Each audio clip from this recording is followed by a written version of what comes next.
Le mot d'accueil appartient bien évidemment au président de l'Union des Églises protestantes d'Alsace et Lorraine, Christian Albecker. On m'a dit que le micro marchait spontanément. Voilà, vous m'entendez, c'est très bien. Je vous souhaite à toutes et à tous une cordiale bienvenue, en particulier à ceux qui ont passé toute la journée au palais universitaire, et encore plus particulièrement à ceux qui nous rejoignent ce soir. D'emblée, lorsque nous avons préparé ce colloque, nous avions envisagé cette soirée grand public, largement ouverte, pour permettre à un maximum de personnes, notamment celles qui n'auraient pas forcément le temps de participer à 2 jours entiers de colloque, de quand même entrer en matière. En réalité, nous avons été dépassés, j'allais dire, par les événements et par le succès, puisque nous avons plus de 200 inscrits pour les 2 jours, et que nous avons dû proposer cette soirée de table ronde grand public, entre guillemets, comme lot de consolation à des personnes qui n'avaient plus de place pour le colloque. Mais je vous rassure d'emblée, ce sera beaucoup mieux qu'un lot de consolation. Vu la qualité de nos intervenants de ce soir, je ne redis pas leur nom, donc dans le cadre de notre colloque « Le protestantisme et les pasteurs alsaciens-mosellans entre 1940 et 1945 », ce soir, les intervenants, vous les avez énoncés là, Frédéric Dufour, Géraldine Schwartz, Gustave Koch, Gabriel Chetel. Je pense que notre ami, journaliste, Jacques Forti, qu'on ne présente plus en Alsace, qui est non seulement journaliste à la retraite, mais un très bon connaisseur aussi des églises protestantes. Il était un de nos fidèles participants aux réunions du consistoire supérieur, du synode de l'Hérald, du temps où l'UEPA n'existait pas encore. Donc merci à toi Jacques, et donc je te donne sans attendre la parole pour cette soirée que j'espère enrichissante et qui est encore un autre regard par rapport à toutes les contributions que nous avons eues aujourd'hui et que nous aurons encore demain dans le cadre du colloque universitaire proprement. Très bonne soirée à toutes et à tous. Merci beaucoup Christian Albecker. La pluie en a peut-être découragé quelques-uns, mais nous sommes relativement nombreux dans cette salle. Et à vue d'œil, quelques-uns, mais ce ne sont pas les plus nombreux, sont nés avant la Seconde Guerre mondiale. Mais ils étaient des enfants ou des adolescents à cette époque. Je crois que la majorité d'entre nous est née dans la seconde moitié du XXe siècle. Peut-être y en a-t-il quelques-uns qui sont nés au XXIe siècle. Mais je suis sûr que beaucoup d'entre vous ont vécu une expérience curieuse et typiquement alsacienne. On évoque devant vous, dans une conversation, quelqu'un qui avait 30, 40, 50 ans ou plus pendant la guerre. Et puis, pendant la conversation, ou juste après, quelqu'un vous prend par le bras, vous emmène à l'écart et vous glisse à l'oreille « Ah, un tel, pendant la guerre... » Enfin bon, vous comprenez ce que je veux dire. Et s'il s'agit d'un plus jeune dont on parle, on dira « Ah, le père d'un tel, pendant la guerre... » Vous comprenez ce que je veux dire. Alors, pendant longtemps, et moi je l'ai vécu durant les 40 ans où j'ai été journaliste en Alsace, c'est à peu près tout ce qu'on disait de la complaisance ou de la collaboration de certains Alsaciens au régime nazi entre 40 et 45. Pour en savoir plus, eh bien, il fallait fouiller. Et fallait-il fouiller? Enfin, n'en parlons plus, avait écrit Germain Müller, mais plus dans un authentique souci de réconciliation que dans le désir d'installer une éternelle loi du silence. Alors, pendant 20 ans, j'ai été journaliste en charge de l'actualité religieuse, aux dernières nouvelles d'Alsace. Et ce fameux « vous comprenez ce que je veux dire », je l'ai entendu plusieurs fois, au sujet de pasteurs ou de paroissiens influents du protestantisme alsacien, ou bien sûr de leurs parents. Près de 80 ans maintenant après la guerre, je crois qu'on ne se contente plus de cette phrase-là, et puis des silences entendus qui sont en fait des sous-entendus. Des livres, des articles, des débats questionnent les églises et tentent d'écrire une histoire plus juste, peut-être, de ce que fut l'attitude du protestantisme alsacien et de ses pasteurs durant le Second conflit mondial. Il faut nommer les 2 livres récents qui ont exploré cette question, chacun à sa façon, La demeure du silence, de Gérard Janus, ces Alsaciens protestants, ces protestants alsaciens qui ont acclamé Hitler, de Michel Beckel, et ont popularisé aussi ce questionnement. Le colloque qui a été évoqué, auquel beaucoup d'entre vous ont participé aujourd'hui et participeront demain est une étape aussi de cette réflexion, et la table ronde que vous me faites la confiance de m'avoir confié à animer en est une, bien évidemment, aussi. Alors, mémoire et histoire, parce qu'une chose est ce que peuvent écrire les historiens, avec des pièces, des documents, des témoignages, des analyses, et puis autre chose, souvent ce qui est préservé, entretenu, parfois tu, parfois caché, revisité, réinterprété, relu, réinterrogé par la génération qui l'a vécu et par celle qui lui succède. Et c'est donc de la mémoire et de l'histoire de l'attitude des protestants alsaciens mosellans durant la guerre que nous voudrions parler ce soir avec nos intervenants. Alors je les remercie beaucoup évidemment de leur présence et de leur participation. Sont donc autour de moi pour en débattre Frédéric Naudufour, Géraldine Schwartz, Gustave Corr et Gabrielle Schötel. Alors, Frédéric Naudufour est historienne, diplômée de Sciences Po, agrégée, docteur en histoire. Elle a travaillé et écrit notamment sur le général de Gaulle. Elle a dirigé ici, beaucoup d'entre vous le savent, le Centre européen de résistants déportés au Struthof. Géraldine Schwartz, journaliste, autrice, réalisatrice, elle-même née d'une mère française et d'un père allemand, travaille sur la mémoire franco-allemande et européenne, et notamment, bien sûr, celle de la Seconde Guerre. Gustave Corr est pasteur et historien. Il a été aumônier en Algérie, il a été pasteur en Alsace, il a été directeur du séminaire protestant, il a édité aussi la correspondance de Jean-Frédéric Oberlin. C'est l'une des mémoires du protestantisme régional. Gabriel Schötel. Gabriel Schötel est enseignant, dramaturge, écrivain. Il a enseigné à Marlenheim, il a piloté le programme Langue et culture régionale de l'Académie de Strasbourg, et il a publié romans et pièces de théâtre, dont plusieurs traitent de l'Alsace durant la Seconde Guerre. Je cite Strasbourg, Adolf Hitler Platz en 1998, et puis Un village si tranquille en 2000. Chacun va parler une quinzaine de minutes de son point de vue sur notre thème, et sont tous prêts à en débattre ensuite avec vous. Gustave Corr, vous faites partie, je le disais tout à l'heure, de ceux qui, dans cette salle, sont nés avant la guerre. Et vous l'avez vécu dans un presbytère aux portes de l'Alsace. Donc c'est un peu sur cette mémoire personnelle, familiale, ecclésiale aussi, qu'on souhaite vous entendre maintenant. Vous avez la parole. Il est allumé. Il est allumé. Mais très près de la bouche. Voilà. Un travail de mémoire. Mesdames, Messieurs, et je peux aussi dire, vu les personnes que j'ai déjà rencontrées, chers amis, si les responsables de ces journées m'ont demandé d'intervenir ce soir, c'est sans doute parce que, né en 1936, j'ai encore vécu la période nazie durant mon enfance.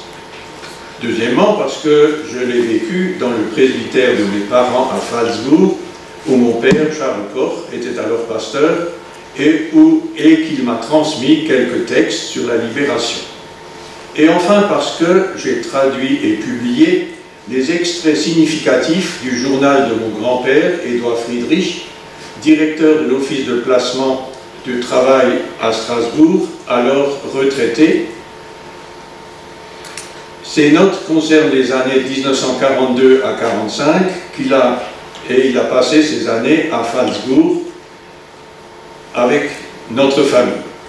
À Strasbourg en Alsace, sa Légion d'honneur posait des problèmes, alors qu'à Phalsbourg, personne ne s'y intéressait puisqu'il était au Westmark et pas en Alsace. La paroisse protestante de Phalsbourg, quant à elle, était reliée à l'église protestante du Palatinat et donc pas directement à l'église protestante de Strasbourg. Alors, que veux-je dire de la période nazie à partir de quelques flashs de ma mémoire et des documents en ma possession? C'est le sujet de ma première partie et c'est peut-être très anecdotique et un peu simpliste. Ce temps était, grand A, un insidieux temps de propagande, d'intox et de publicité nazie dans les petites choses et dans les grandes. J'ai gardé le souvenir d'un événement dont mon grand-père écrit « Gustave est aujourd'hui avec des connaissances à la caserne où est servi un Eintopfgericht, un repas à plat unique. Je me souviens bien, et j'étais impressionné par un tank en contreplaqué dans lequel nous pouvions grimper et par des soldats en uniforme qui jouaient au théâtre. Mais aussi, l'école était un endroit de propagande insidieuse. Mon frère avait réussi le 6 juillet 1943 l'examen d'entrée au collège. Le 3 avril 1944, il a reçu 70 marques pour zèle et bonne conduite. Est-ce qu'on a acheté l'adhésion des jeunes? Un jour où sans doute un enseignant avait fait miroiter pour lui son entrée dans une école soutenue particulièrement par les nazis, les Kauschulen, il est rentré en disant haut et fort à notre mère: « Maman, je dois devenir Kauleiter et même plus. » Mais la propagande était aussi dans les manuels des lectures des écoles et dans certains livres d'enfants, et évidemment aussi dans les chants que nous apprenions. Et les très jolis insignes et breloques distribués lors des quêtes du Winterhilfswerk, une quête sociale, étaient souvent porteuses d'idéologie nazie. Dans une série, évidemment, la cathédrale de Strasbourg était évidemment une cathédrale allemande. Deuxième point, mais bien plus gravé était l'emprise d'un embrigadement organisé par les nazis et qui pesait sur l'ensemble de la population. Mon grand-père écrit le 7 mars 1945, quand Salzbourg a déjà été libéré: « Dans l'après-midi, M. N m'a rendu visite. Il a été sollicité par le procureur de Saverne de faire une déclaration pourquoi il était inscrit au parti nazi. Eh bien, tout simplement parce qu'il y avait été forcé en tant que fonctionnaire.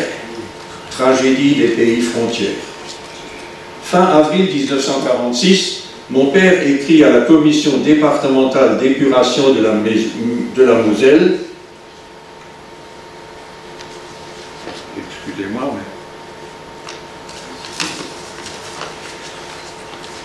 Malgré, je ne suis d'ailleurs jamais entré dans aucune formation nazie.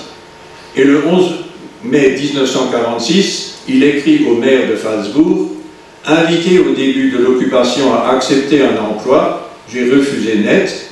Par contre, j'ai conseillé à ma femme d'accepter la présidence de la Croix-Rouge, pensant qu'elle éviterait ainsi autre chose et dans la conviction que c'était là une œuvre sans aucun caractère politique et qui même permettrait de faire quelque bien. » Oui, c'est vrai, il n'y avait pas de croix gammée sur l'insigne de la Croix-Rouge. En juillet 1945, mon grand-père écrit de Strasbourg à sa famille: « Tous les habitants du Bas-Rhin doivent remplir un formulaire. Il s'agit de constater à quelle formation nazie on a appartenu dans un poste de responsabilité. » La Croix-Rouge n'était pas signalée parmi ces postes. Mais bien d'autres pressions étaient exercées sur les individus par les autorités.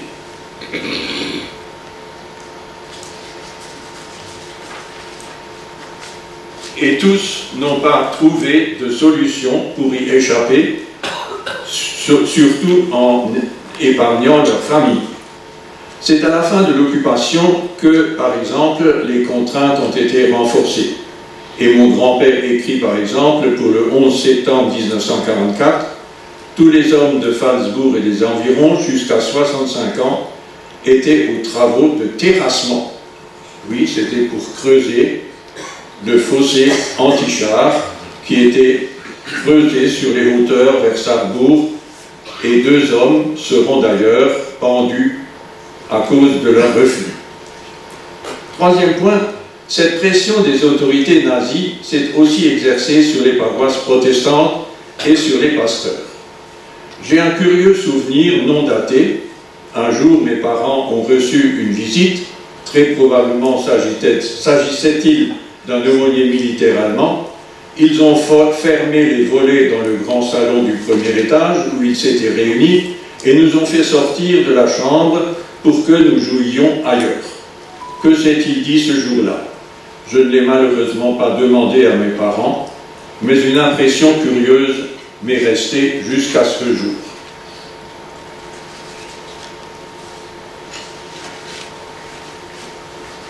Évidemment, les cultes et services religieux étaient visités par des indicateurs au service de la police.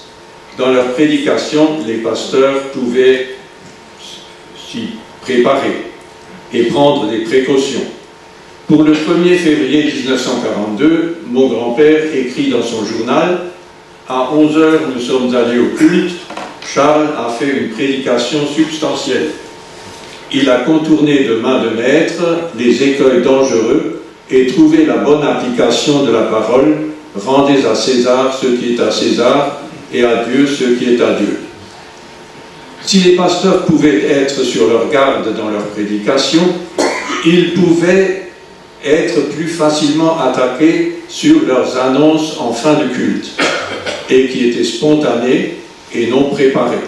C'est pourquoi mon père, comme d'autres pasteurs, ont introduit des cahiers d'annonces au lieu de se satisfaire de petits billets. S'ils étaient attaqués à cause des paroles d'annonce, ils pouvaient se justifier en disant « Voici ce que j'ai dit, c'est marqué dans mon cahier ». Au cours de l'annexion, il était prescrit aux pasteurs de prier régulièrement pour le Führer. Dans sa lettre du 11 mai 1946 au maire de Salzbourg, mon père se justifie. Personne ne pourra soutenir qu'il m'ait entendu dire Heil Hitler dans la rue.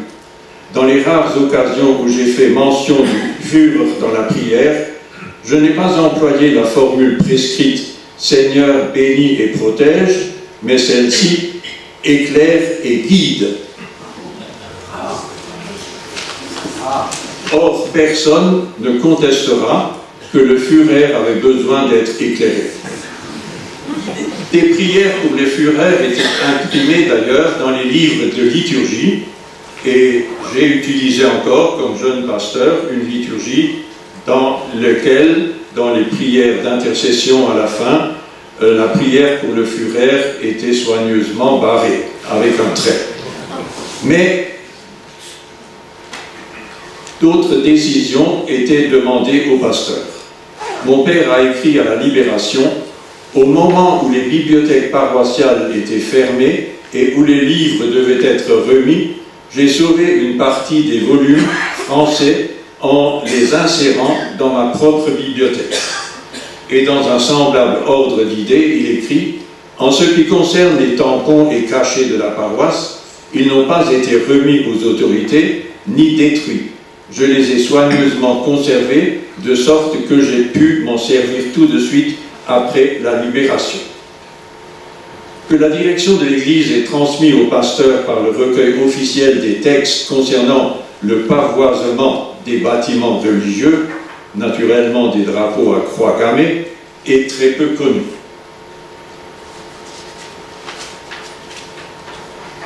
Dans ma première partie, j'ai voulu rendre attentif à l'ambiance, au contexte, au climat de l'époque, qui pouvait d'ailleurs bien varier d'un endroit à l'autre, selon les circonstances et les autorités locales. Maintenant, je me pose encore brièvement 3 questions que je me permets aussi de poser aux spécialistes historiens et aux historiens amateurs. Première question, pour découvrir la vérité et être juste dans les appréciations, quelle valeur puis-je donner aux textes d'archives et comment puis-je les interpréter? La critique des textes est indispensable, en particulier pour ces temps où les insinuations malveillantes, les racontards, les mensonges et des mensonges pour se protéger et des allégeances de façade étaient monnaie courante. Deuxième question, quelle définition faut-il retenir pour définir le nazisme et un nazi? quel thermomètre est-ce que j'utilise pour déceler la fièvre nazie qui a contaminé des femmes et des hommes et les a animés dans un mauvais sens. Car souvent, ce n'est pas si simple et quelquefois, ce n'est qu'un simple délit d'opinion qu'on leur reprochait. Et puis, la troisième question que je me pose est celle d'un thermomètre, disons moral, qui évalue les attitudes et les actes, les compromissions qui arrivent l'attribut et qui donnent l'attribut de nazi. Je signale dans le désordre quelques exemples, mais il y en a, je devrais faire une liste beaucoup plus complète. Sont nazis ceux qui ont fait le salut hitlérien ou porté un insigne. Ceux qui ont fait, et encore c'est à discuter, ceux qui ont fait de bonnes affaires sous le régime nazi. C'est plus difficile à voir. Ceux qui ont accepté une responsabilité au risque de se compromettre. Ceux qui ont pris des risques pour faire des faux, qui n'ont pas pris de risque de faire de faux certificats de baptême pour aider des descendants de juifs. Ceux qui ont encore qui ont pris des meubles ou des objets appartenant à des juifs et ne les ont pas rendus à la libération. Et là, on pourrait continuer, la liste est très très longue. Pour moi, la fièvre nazie mortifère est celle de personnes qui ont nui à d'autres, tout particulièrement en les dénonçant. Pour le reste, sans vouloir chercher à excuser qui que ce soit, je me réfère à ce que mon père a écrit fin avril 1946 à la commission départementale d'épuration de la Moselle à Sarrebourg. Si on veut me taxer de collaborateur, il faudrait traiter de collaboration toute la population qui est restée ici durant l'occupation. Car d'une façon ou d'une autre, chacun était obligé de se plier à une situation de fait qui malheureusement n'a pas duré des semaines, mais des années. Merci Gustave Corre. Je vais passer la parole à Géraldine Schwartz, en rappelant que vous êtes...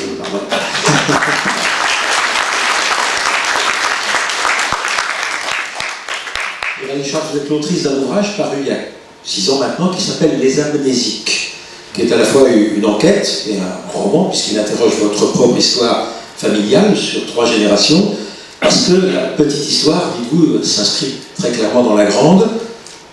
Amnésie, silence, omerta, oubli, c'est des mots qu'on a entendus, notamment dans le colloque d'aujourd'hui. Alors qu'est-ce que vous pouvez nous dire aujourd'hui, avec vos travaux, de la mémoire des lâchetés de la guerre?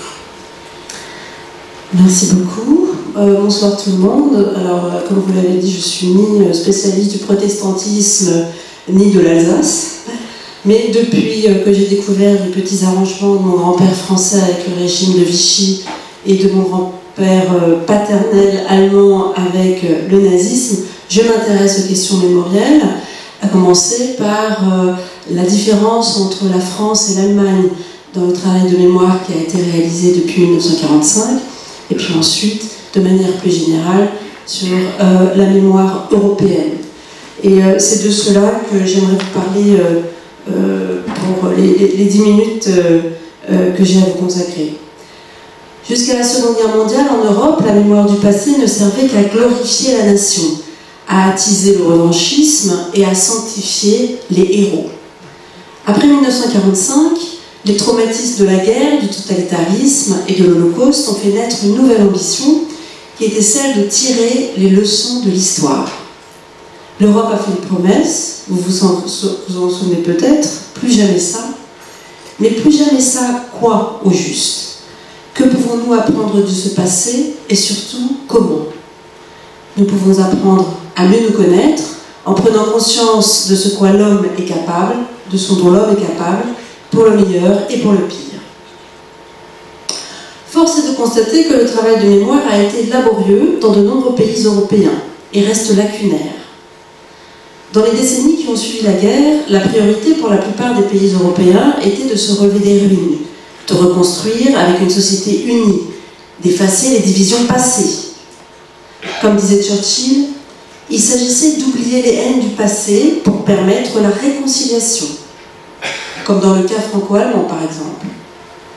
Mais le prix de cet oubli était une impunité scandaleuse à l'égard des anciens collaborateurs et criminels et une indifférence insupportable à l'égard des victimes et de leurs descendants. Dans les pays occupés par le Reich allemand, comme la Belgique, la France et les Pays-Bas, la mémoire a été déformée par deux mythes. D'une part, celui selon lequel la majorité de la population s'était engagée plus ou moins activement dans la résistance, et d'autre part, le mythe selon lequel les autorités n'avaient pas eu d'autre choix que de se soumettre aux diktats des nationaux socialistes. Donc ces mythes existaient pas seulement en France, mais aussi en Belgique et aux Pays-Bas. Il a fallu des décennies pour que ces mythes s'effondrent. Ce n'est qu'en 1995 que la France a présenté ses excuses pour la collaboration active et volontaire de l'État français dans les crimes nazis, tandis que l'État néerlandais a attendu janvier 2020 pour présenter ses excuses à la communauté juive pour son indifférence et ses erreurs d'appréciation pendant la guerre qui ont conduit à la déportation de 75% des Juifs des Pays-Bas. Même des alliés aussi importants du Reich comme l'Italie et l'Autriche n'ont jamais entièrement accepté leur lourde co-responsabilité, et cela seulement très tard. En avril 1945, la Seconde République d'Autriche, nouvellement créée, s'est empressée d'inscrire dans son acte fondateur son statut de première victime du Reich allemand. Et ce n'est qu'en 1991 que l'État autrichien reconnut sa responsabilité partagée. En Italie, les partis antifascistes qui ont instauré la République en 1946 ont présenté la résistance italienne comme plus grande qu'elle ne l'avait été et ont minimisé les crimes des fascistes, afin d'éviter de donner une image négative du pays lors des négociations de paix. En Italie, l'impunité envers les criminels fascistes fut totale. L'Europe de l'Est est un cas particulier. Pendant la période soviétique, le grand frère russe a obligé les pays de l'Europe de l'Est à commémorer l'héroïsme de l'armée rouge, à s'identifier à la victoire russe, alors qu'une grande partie d'entre eux avaient soit été des alliés du Reich, soit espéré la victoire de ce dernier contre l'Union soviétique qu'ils détestaient. Cette schizophrénie a brûlé les mémoires, jusqu'à aujourd'hui. L'exemple le plus extrême est la République démocratique d'Allemagne, fondée en 1949 sur le mythe selon lequel elle était le pays des communistes allemands qui avaient combattu les nazis aux côtés de l'Union soviétique. Si cela était vrai pour ses dirigeants, la majorité des habitants de RDA, nouvellement créés, avaient été des adeptes du national-socialisme, exactement comme les habitants de la République fédérale d'Allemagne, également nouvellement créée. Des décennies après la guerre, alors que l'Allemagne de l'Ouest avait fini par accepter sa culpabilité historique, les Allemands de l'Est ont continué à se considérer comme les victimes communistes du Troisième Reich. Une différence qui a encore des conséquences aujourd'hui. Pour résumer de manière un peu provocatrice, pendant des décennies après la guerre, beaucoup de pays européens ont réussi à mettre sous le tapis leur collaboration et leurs crimes en les cachant derrière les atrocités des nazis, qui, il est vrai, étaient imbattables. Ce n'est qu'avec la chute du mur et l'accès à de nouvelles archives, révélant les innombrables collaborations dont les nazis avaient profité à travers l'Europe, que l'un après l'autre, presque tous les pays d'Europe finirent par reconnaître leur part de responsabilité. C'est ainsi qu'est née l'idée d'une mémoire européenne commune, centrée sur l'Holocauste, un crime commun à toute l'Europe. Et cette mémoire européenne commune est fondamentale pour l'élaboration du canon de valeurs de l'Union européenne. C'est dans ce sens qu'en 2005, l'Union européenne a déclaré le 27 janvier, jour de la libération du camp de concentration d'Auschwitz, journée européenne de la mémoire.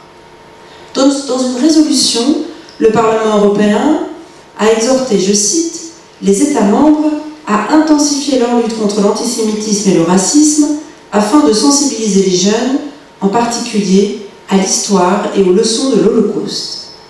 Le respect de cette ligne directrice est devenu une condition d'entrée dans l'Union européenne. C'est d'ailleurs dans ce cadre-là que beaucoup de pays européens par la suite reconnaîtront leur co-responsabilité dans la Shoah. Dans toute l'Europe, y compris dans les pays de l'Est, des commémorations de l'Holocauste, des mémoriaux et des musées ont suivi.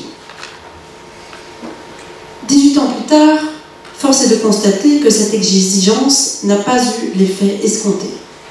Dans un nombre croissant de pays, l'extrémisme, le racisme et l'antisémitisme font rage, propagés par des partis populistes et des théories du complot. Quelles leçons pouvons-nous en tirer?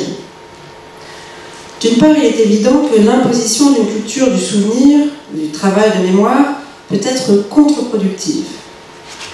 Deuxièmement, la reconnaissance par un État de sa culpabilité historique et l'érection de monuments commémoratifs n'entraîne pas automatiquement la reconnaissance par sa population de sa propre responsabilité historique.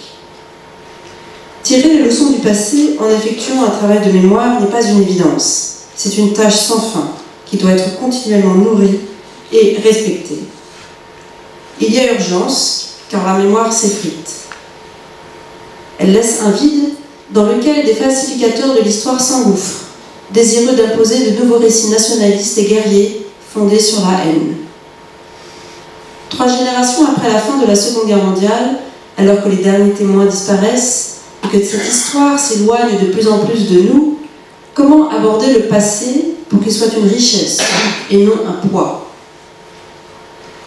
Pour que le travail de mémoire produise des valeurs durables et répandues, renforce la démocratie et aide les gens à résister au populisme et à l'extrémisme, il ne peut pas être imposé d'en haut. Il doit venir de la société elle-même, comme cela a été le cas en Allemagne dans les années 60, lorsque la génération d'après-guerre a réclamé que lumière soit faite sur les crimes nazis.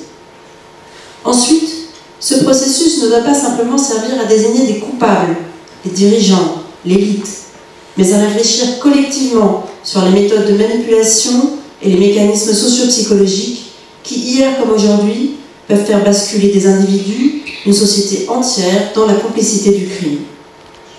Transmettre la mémoire de manière plus pragmatique, en reliant le passé au présent, peut aider les citoyens à comprendre le monde au lieu de le subir, à éviter les dangers, à aiguiser la conscience de leur propre faillibilité et à les armer de discernement face à la démagogie. Cependant, cette transmission ne doit pas se faire dans une culture de culpabilité, laquelle peut avoir l'effet contre-productif de lasser les citoyens, de les pousser à se détourner de cette histoire. Pour qu'ils puissent s'identifier à ce passé de plus en plus lointain, il faut 2 ingrédients, la connaissance et l'émotion. Transmettre des connaissances historiques de base est absolument nécessaire, car la mémoire collective ne fonctionne que si tous comprennent les symboles et les références. Sans connaissance historique, les monuments, les mémoriaux, les commémorations et les discours ne sont que des coquilles vides. S'il n'y a pas de mémoire collective, il n'y a pas d'identité collective. Le partage d'un passé commun nous donne le sentiment de faire partie d'un tout, d'appartenir à une communauté de valeurs. Or, pour que ce sentiment soit partagé par toutes les générations, une mémoire transgénérationnelle est nécessaire. Par le biais de l'histoire familiale, ce lien peut peut-être être établi. En particulier pour les jeunes générations qui parfois ne comprennent pas en quoi ce passé poussiéreux les concerne. Une histoire anonyme et généralisée devient ainsi quelque chose de particulier et de privé. Elle fait partie de la famille. Enfin, ce processus d'acceptation du passé ne doit pas être confiné dans un cadre régional ou national.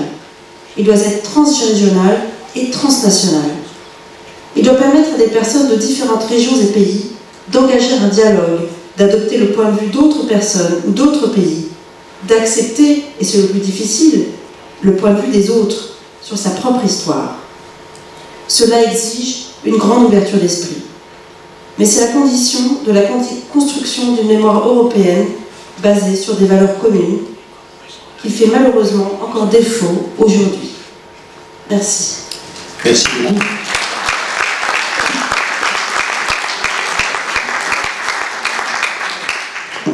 Frédéric Dufour, vos recherches et votre parcours que je retraçais tout à l'heure font de vous une observatrice vigilante de ce qu'on appelle la construction mémorielle.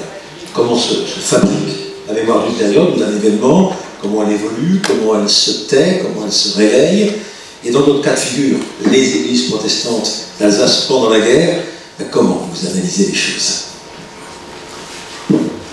Merci, bonsoir à tous.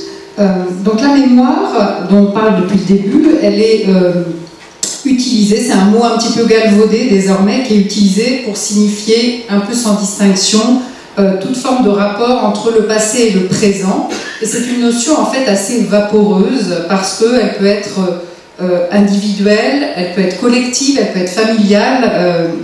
Madame Schwartz vient d'en parler. Elle est constituée de réminiscences, mais elle est aussi constituée d'oubli. Et elle est à la fois une expression spontanée et en même temps, on l'a vu toute la journée, une expression, une construction politique et sociale. Et la mémoire du protestantisme alsacien, dont il est question pendant ces 2 jours, au temps du nazisme, c'est, je dirais, un embryon qui est en attente de devenir. Elle n'est pas encore née. Elle naît, et n'étant pas encore née, personne ne peut encore prédire quel sera son visage, si elle en a un, quel sera le son de sa voix, et quel sera le crédit qui pourra lui être accordé. Et ce qui a longtemps empêché, à mon avis, et qui empêche encore aujourd'hui son expression, c'est quelque chose d'invisible, d'indicible, de complexe, et qui puise à plusieurs sources profondes qui ont été déjà évoquées à plusieurs reprises dans la journée.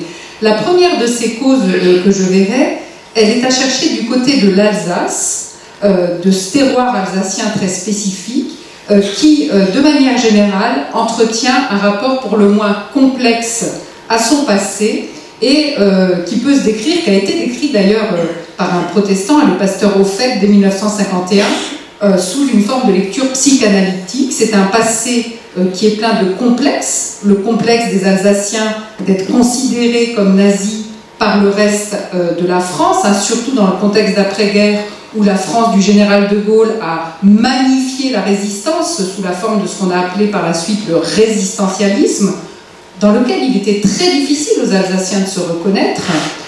Une tendance en Alsace au dédoublement de personnalité, si on peut dire, avec entretenu par un passé dual, sans cesse déchiré, ballotté entre la France et l'Allemagne, et puis une forme de traumatisme très profond, très sensible encore, né de l'annexion et de l'incorporation de forces, qui ont engendré un sentiment avant tout victimaire, qui rapproche un peu les Alsaciens des Autrichiens sous différentes formes, et qui, ce sentiment victimaire, a lui-même écrasé la possibilité de se sentir responsable de certains actes. Donc vous voyez à quel point c'est complexe.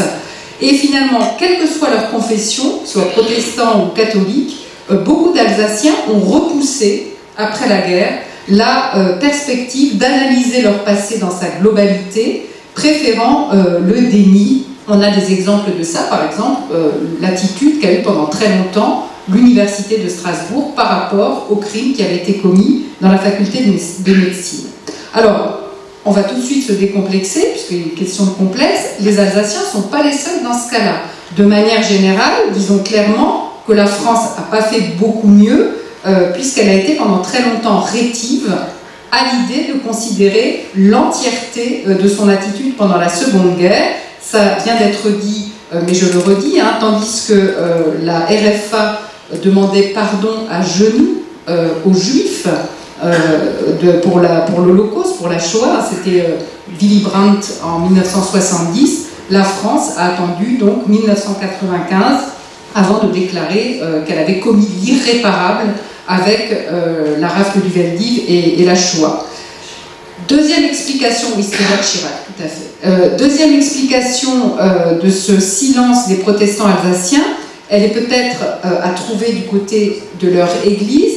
Et d'ailleurs, je regrette un peu que ce colloque n'ait jamais véritablement, jusqu'à présent, il y a encore demain, n'ait jamais encore jusqu'à présent abordé le protestantisme en tant qu'institution, mais seulement par le biais des individus qui l'ont incarné. Et finalement, aujourd'hui, dans ce que j'ai entendu, les seuls qui ont vraiment abordé l'Église en tant qu'Église ont été les orateurs Strom et Picker, qui ont abordé cette question de l'Église protestante. Et sinon, on a des individus, des biographies, mais une Église ne se limite pas à ses pasteurs.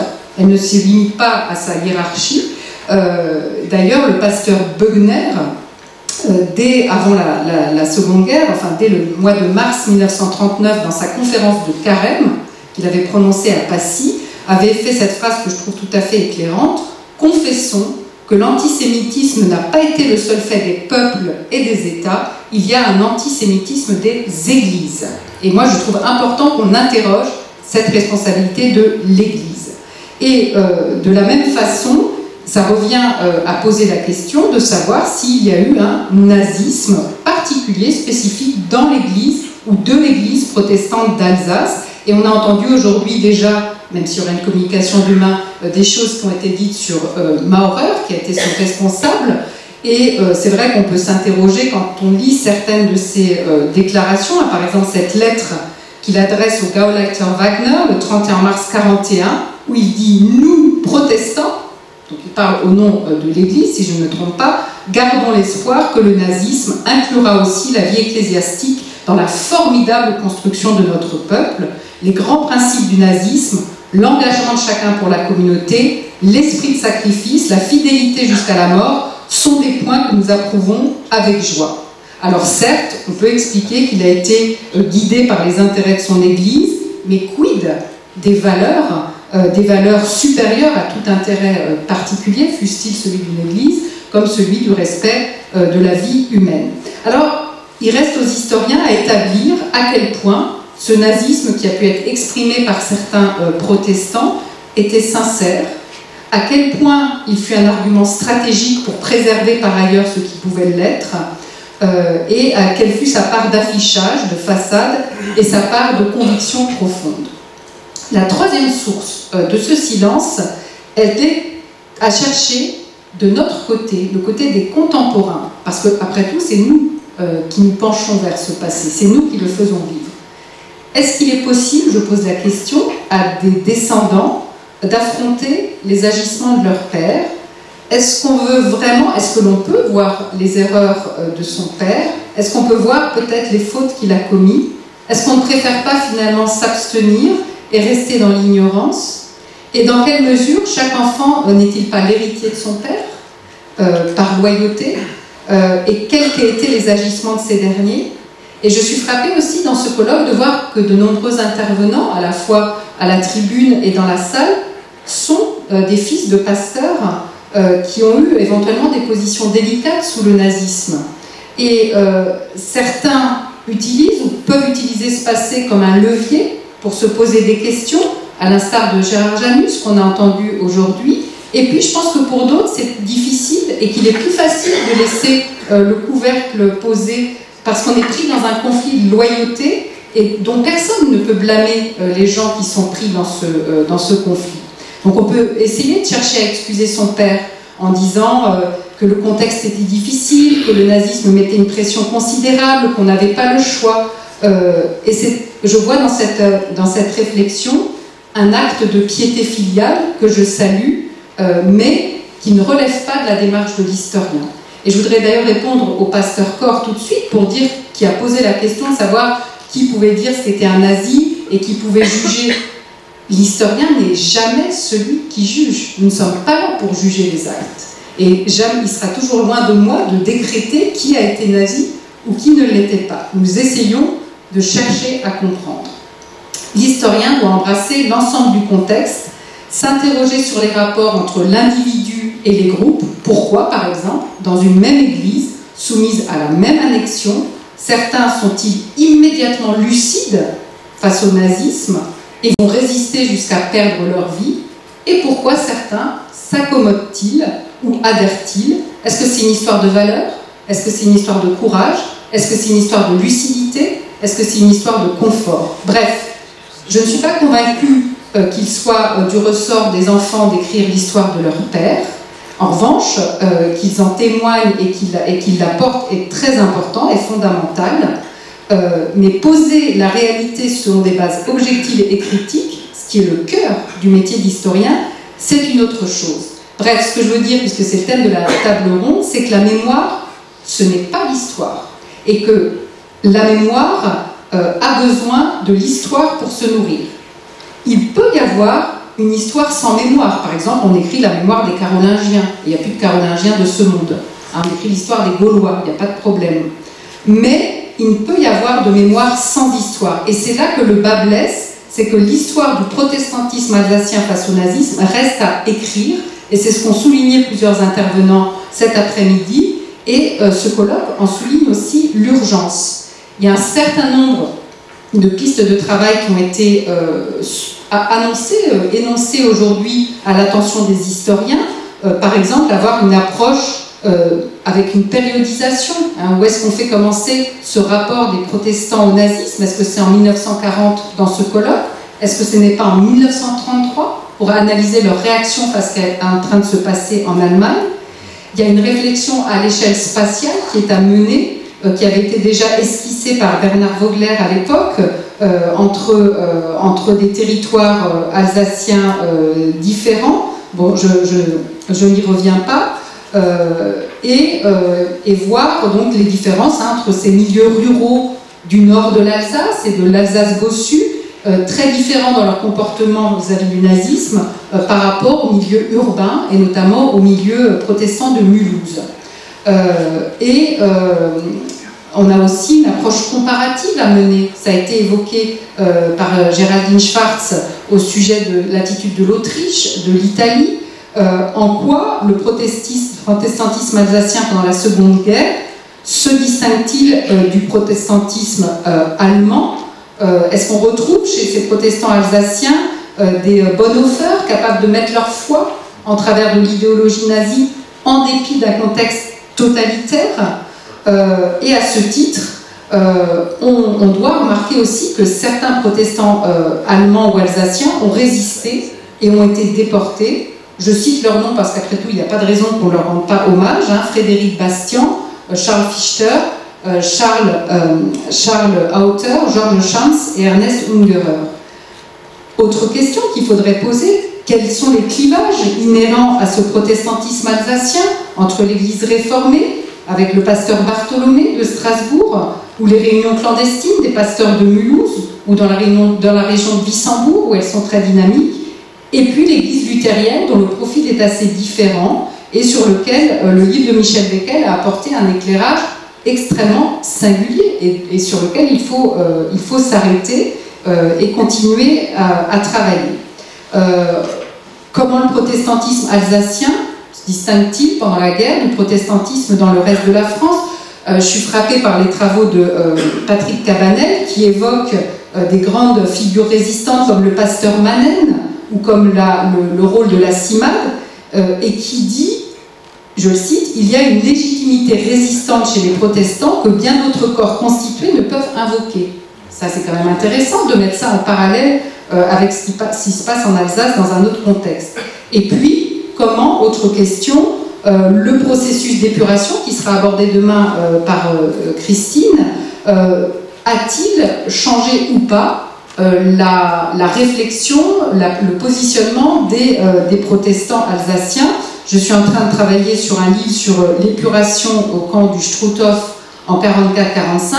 J'ai une base de données avec beaucoup de noms et j'ai remarqué que sur les 2709 internés qui ont déclaré leur religion au moment de l'enregistrement dans le camp d'internement au titre de l'épuration, 1365 se déclarent protestants et 1328 catholiques, ce qui est à peu près équivalent, alors que la population protestante dans le Bas-Rhin ne représente pas du tout la même quantité que la population catholique. Donc voilà, il y a aussi des choses à questionner. Bref, ces clivages spatiaux, religieux, géopolitiques, chronologiques forment pour l'instant une sorte d'obstacle à la mémoire parce qu'on ne sait pas encore trop où se poser, on ne sait pas où se fixer sur un objet qui est encore extrêmement indécis et extrêmement flou. Et est-ce que ce flou historique n'est pas à l'origine de la gêne qu'éprouvent les protestants alsaciens encore aujourd'hui à lire leur passé de façon collective et apaisée? Donc, pour conclure, pour la mémoire des protestants alsaciens sous le nazisme, il se pourrait, et je l'espère, que ce colloque soit un début de quelque chose. soit un premier battement de cœur, si on peut dire. Alors, si rien ne suit, c'est-à-dire si les choses en restent là, ce qui est déjà très bien, ça aurait été une tentative finalement non aboutie de faire entrer la lumière sur le passé. Mais en revanche, si on réussit à transformer ce premier souffle en respiration constante, alors ce colloque aura une place importante dans l'histoire de la mémoire du protestantisme alsacien. Ce que je veux dire par là, c'est qu'il revient à l'Église protestante d'Alsace d'engendrer sa propre mémoire en constituant par exemple un conseil scientifique, mais un conseil scientifique qui ne soit pas confié seulement à des théologiens, pas seulement non plus à des protestants, mais aussi à des spécialistes du nazisme, ça me paraît vraiment important, qui ne soit pas confié non plus, ce conseil scientifique, qu'à des hommes. Moi, j'apprécie quand il y a des femmes, et je crois que, voilà, c'est là, oui, à la table ronde, il y en a, mais dans certains conseils scientifiques qui ont organisé ce colloque, je crois que c'était pas tout à fait aussi clair.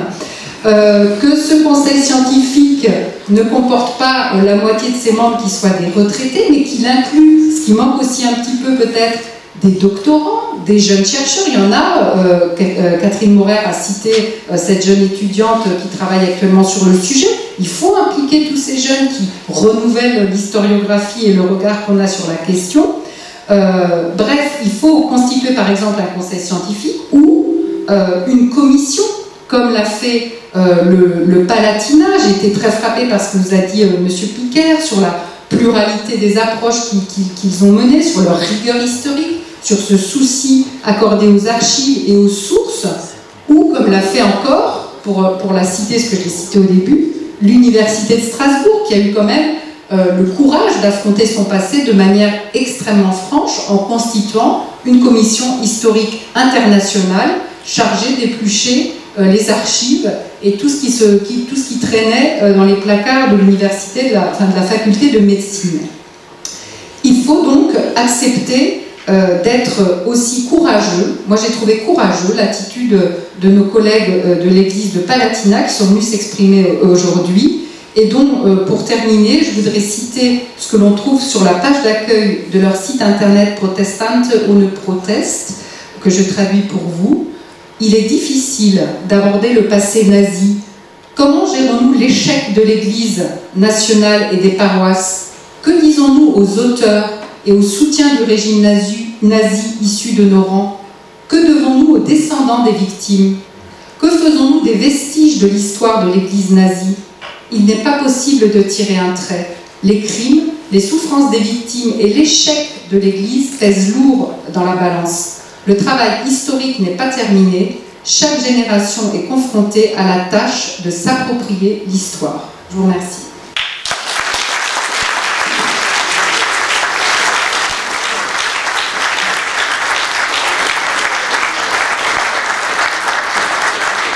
Merci beaucoup de votre discours. Gabriel Chotel, j'ai rappelé tout à l'heure votre travail de dramaturge, d'écrivain. Plusieurs fois, il vous a fait réinterroger les attitudes en Alsace pendant la Seconde Guerre mondiale et l'annexion, bien sûr, et puis surtout la façon, on en parlait à l'instant, dont on a fait mémoire. Vous avez la parole. Merci beaucoup. Je ne suis effectivement ni théologien, ni historien, ni sociologue. Je suis un spécialiste de rien du tout. Et parfois, je me demande, quand on m'invite à ce genre de soirée, à quel titre et avec quelle qualification je suis là. Un écrivain, c'est quelqu'un qui n'écrit jamais sur ce qu'il connaît, sur ce qu'il comprend, mais très précisément sur ce qu'il ne comprend pas et ce qu'il ne connaît pas. Mais et le roman, justement, le théâtre aussi, mais le roman encore beaucoup plus, c'est un outil pour lui, c'est un outil d'exploration. C'est une aide pour lui, pour essayer de comprendre justement. Comme par-dessus le marché, je n'ai strictement aucune imagination, il faut que je me serve d'autres outils. Mes oreilles, mes yeux, le peu de compréhension que j'ai, et puis voilà, j'écoute les uns les autres et je fais avec cela. Je fais aussi un tout petit peu avec ma vie et avec mon histoire personnelle. Et sur ce point précis, il se trouve que j'ai été plutôt bien servi, mais je ne suis pas le seul Alsacien, hein, nous sommes assez nombreux. Je vous raconte, alors vous allez me dire, il ne va pas nous raconter sa vie, pas la mienne, mais vous allez voir que ce dont je suis issu n'est pas totalement inintéressant par rapport à ce que nous disons ce soir. Je suis né en 1949 d'un remariage de mon père qui était veuf. Mon père est né en 1900, tout rond. Petit paysan d'Oberchef-Holzheim qui sort de l'école à 13 ans et qui ne parle pas, forcément qui ne parle pas un seul mot de français. Et fin novembre 1918, il a cette idée folle de s'engager dans l'armée française.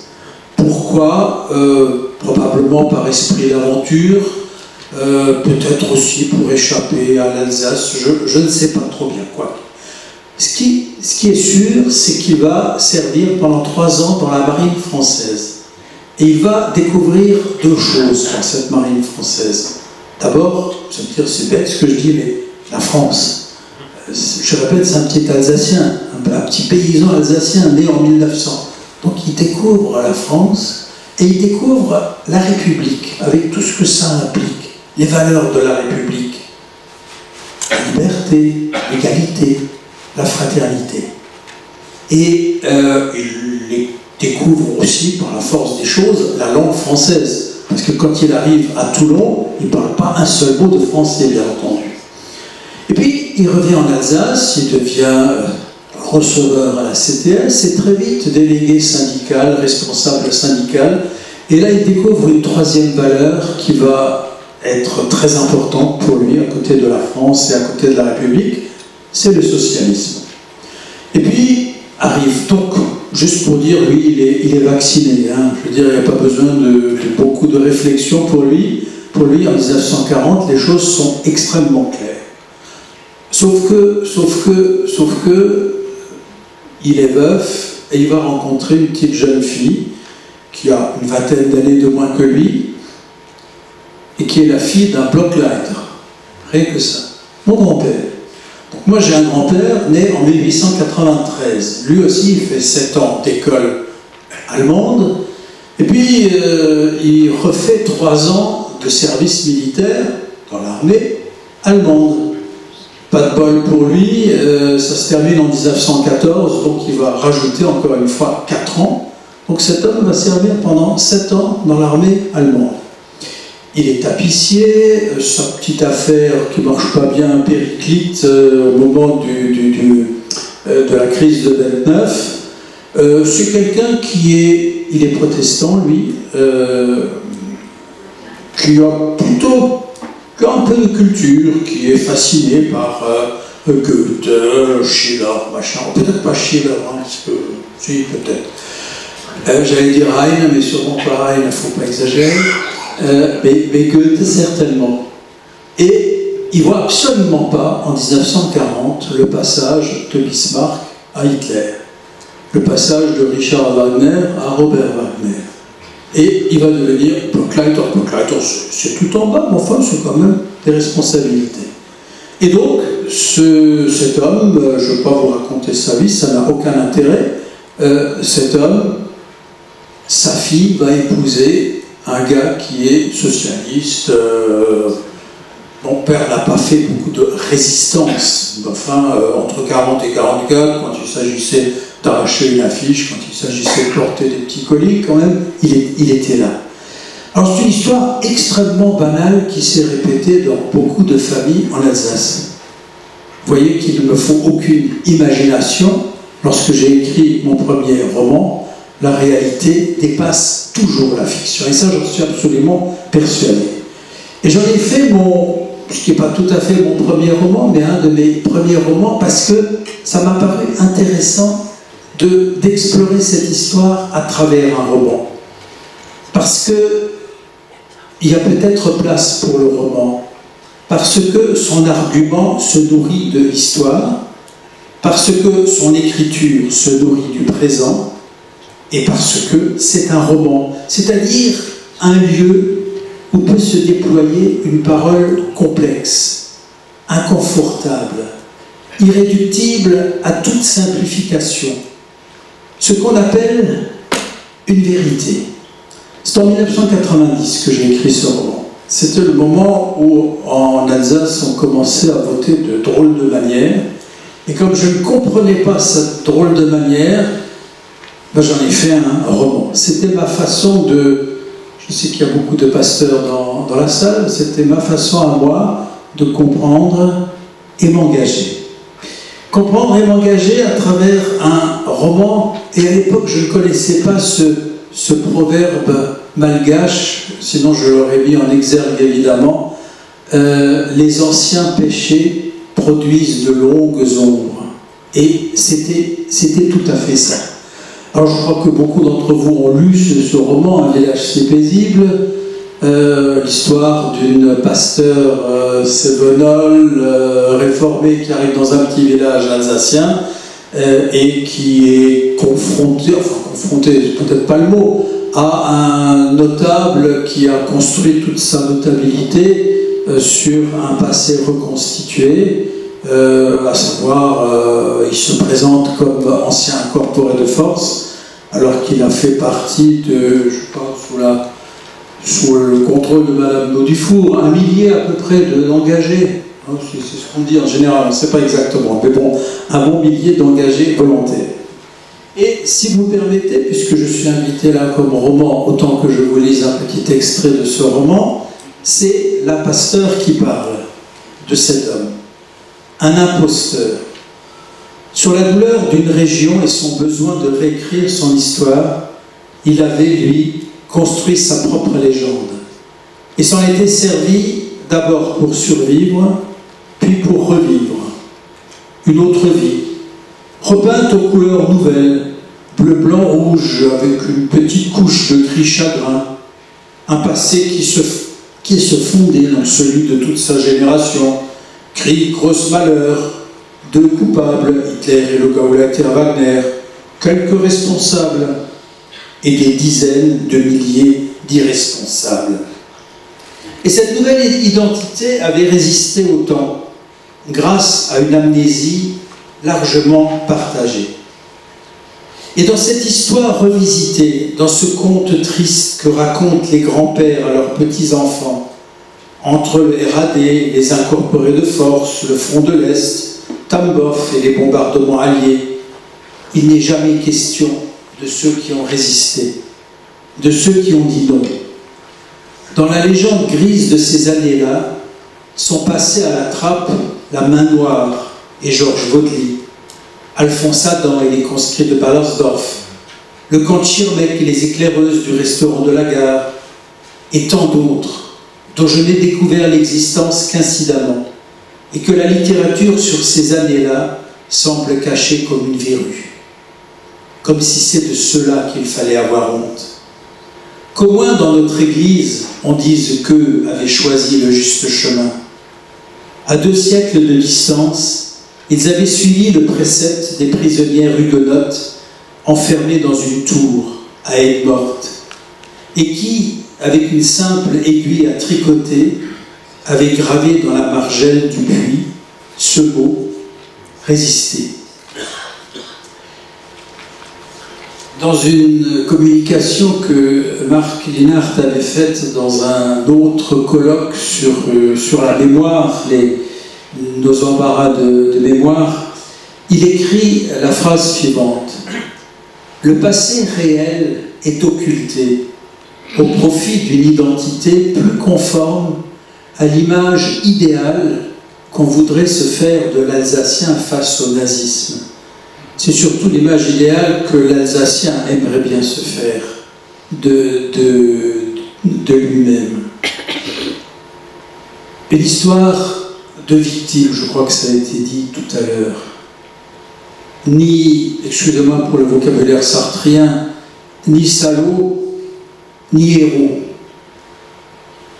Qui connaissait, jusqu'à ce que la SNCF ait le bon goût, la ville de Strasbourg, je ne sais pas, de construire le grand parking à côté de la gare, qui connaissait Georges Vaudely. Maintenant tout le monde sait, parking Vaudely. Vaudely qui est mort sous les tortures de la Gestapo, rue Sélénique, là où se trouve le lycée Horth. Qui connaissait Adélaïde Oval jusqu'à ce que l'Église protestante lui consacre une très belle exposition, un film également, une série de conférences.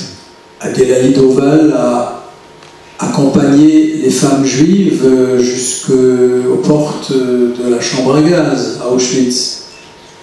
Qui connaissait Laure Diebold? Tiens, deux femmes, Madame Dufault. C'est bien, ça me fait plaisir. Qui connaissait Laure Diebold jusqu'à ce que Anne-Marie Wimmer écrive 2 livres et fasse toute une série de conférences? Laure Diebold était une des secrétaires de Jean Moulin et une des 6 femmes sur plus de 1000 compagnons de la Libération. Au lieu de ça, et je ne voudrais pas qu'on me comprenne mal, je ne juge pas, je constate simplement, au lieu de ça, chaque fois qu'un ancien est mort dans les 30 dernières années et qu'il était allé à Tambov, dans l'annonce de décès, il y avait ancien de Tambov, ce qui est tout à fait normal et tout à fait respectable. Mais l'histoire qu'on raconte en Alsace, ça a été, c'est un petit peu moins le cas depuis une vingtaine d'années, je trouve. Mais dans les années 70 à 2000, ça a été uniquement cette histoire-là. Alors, faut-il parler d'Omerta? On a cité plusieurs fois Germain Müller. Génial, effectivement. Recommandé de faune. Ça y est, fermez les portes, il n'y a plus rien à dire là-dessus. Et puis,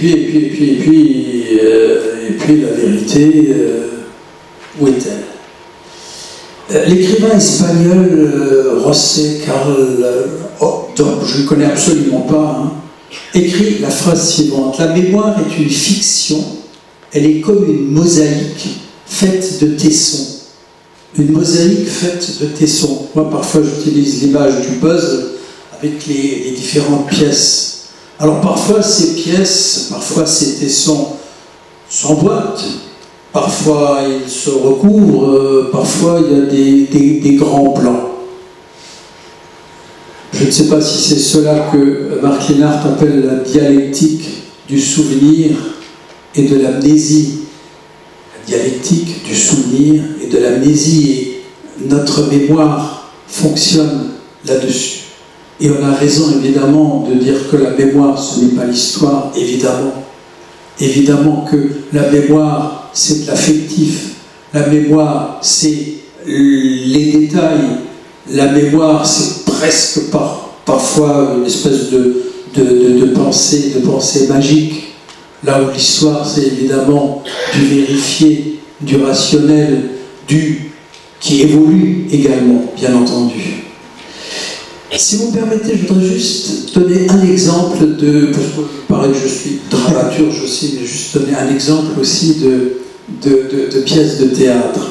À Niederbronn se trouve un cimetière militaire allemand où il y a 14 000 tombes, et à côté de ces 14 000 tombes, il y a une espèce d'auberge de jeunesse et un centre de documentation extraordinaire. Et on m'a demandé d'écrire une pièce à destination des jeunes, des ados, des 14-20 ans, aussi bien allemands que français. Pièce que j'ai appelée Vergissmeinnicht. Vergissmeinnicht, ne m'oublie pas. Et c'était destiné au point de départ nous pensions qu'il y aurait 5, 6, 7 classes qui iraient voir cette pièce. Résultat, pour l'instant, il y en a une 50aine qui l'ont vue en 22-23, et sur la saison 23-24, il y en a à peu près autant qui vont la voir. C'est-à-dire il y aura près de 4000 élèves qui ont vu ou qui iront voir cette pièce de théâtre sur la transmission de la mémoire. Et ce qui me frappe, c'est qu'il m'arrive parfois d'aller voir la pièce en compagnie des élèves, et je suis au premier rang, parce que voilà, je suis prof, machin, on est au premier rang, et derrière moi, il y a 300 jeunes de 15 ans. Avec tout ce qu'on peut dire sur nos ados de 15 ans, je peux vous dire que pendant 1 heure, je n'entends pas une mouche voler. Et quand je vais les voir après, parce que très souvent je suis invité par les profs à aller dans les classes, j'y suis parfois 1 heure, parfois 2 heures, et les questions pendant 1 heure, voire 2 heures, fusent. L'attention, elle est absolue, et la curiosité également. Et ça veut dire aussi que quand on leur donne l'occasion quand on incarne l'histoire, ils sont extraordinairement attentifs. Tous les profs qui ont accompagné Ostrutov, par exemple, moi j'ai fait ça souvent, je ne suis pas prof d'histoire, mais j'étais prof de langue et culture, le trajet Natzwiller-Bardenheim, pendant 1 heure, 1 demi-heure, c'était silence absolu. Lorsque nous avons posé avec le prof d'histoire de Mannheim des Stolperstein sur plusieurs de nos villages, les élèves y étaient associés. Lorsque Ginette Kolinka est venue au collège de Mannheim leur parler, pendant 1 heure, 1 heure et demie, c'était silence absolu et avalanche de questions. J'aimerais juste terminer. 1 minute. 1 minute. Juste terminer. En grec, le mot vérité n'est pas le contraire de mensonge. Vérité, c'est aletheia, c'est le contraire de l'été, le fleuve, l'été, le fleuve de l'oubli. La vérité, c'est le non-oubli. Et je crois que si on a cela en tête, de ne pas oublier, je crois qu'on a compris beaucoup de choses. Et je voudrais terminer avec ce que Madame Dufour met dans la préface, la phrase qu'elle met dans la préface du livre de Gérard Janus, à savoir que la vérité ne se trouve pas dans les réponses, mais dans les questions. Merci beaucoup. Merci.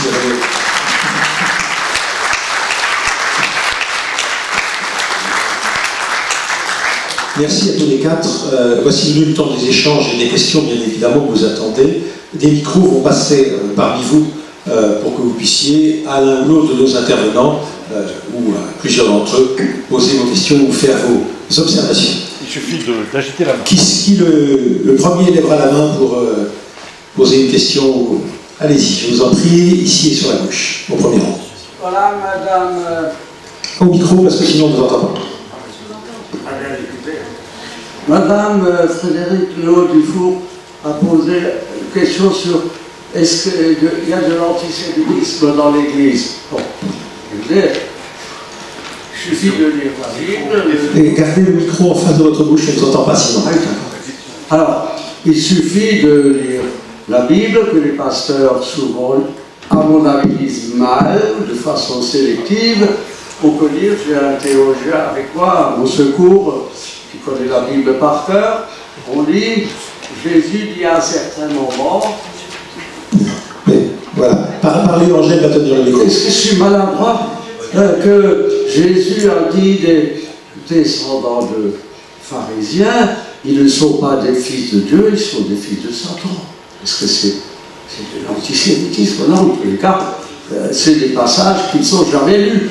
D'ailleurs, je peux vous dire en ce moment que si on lit attentivement l'Ancien Testament, on constate que c'est le manuel du génocide. Oui, bon, ben, écoutez, j'ai le courage de le dire, je ne sais pas si c'est supportable, mais dernièrement j'ai testé mon pasteur au Braunbergen sur l'histoire du bon prophète Samuel. Qu'est-ce qu'il a fait, ce bon prophète que les chrétiens admirent? Eh bien, il a donné l'ordre au roi d'aller exterminer le peuple. Mais votre question, il faut que je pose une question. Oui, votre question est celle, si j'ai bien compris, de la violence dans les textes sacrés, et notamment dans l'antisémitisme dans certains passages bibliques. Merci beaucoup.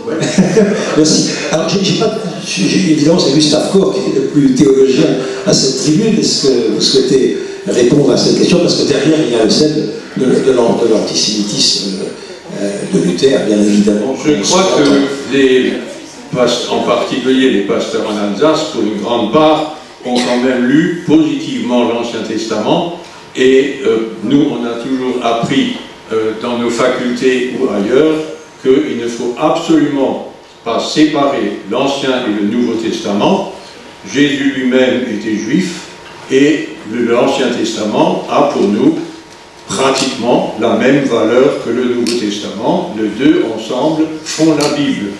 Donc ça c'est une réponse simple et claire. Et donc tout l'héritage de la Torah fait partie de l'affirmation des textes sacrés. Autre question, autre intervention? Allez-y, monsieur. Je sais que pendant la Première Guerre mondiale, les pasteurs étaient dispensés d'aller au service militaire, donc aller dans l'armée allemande.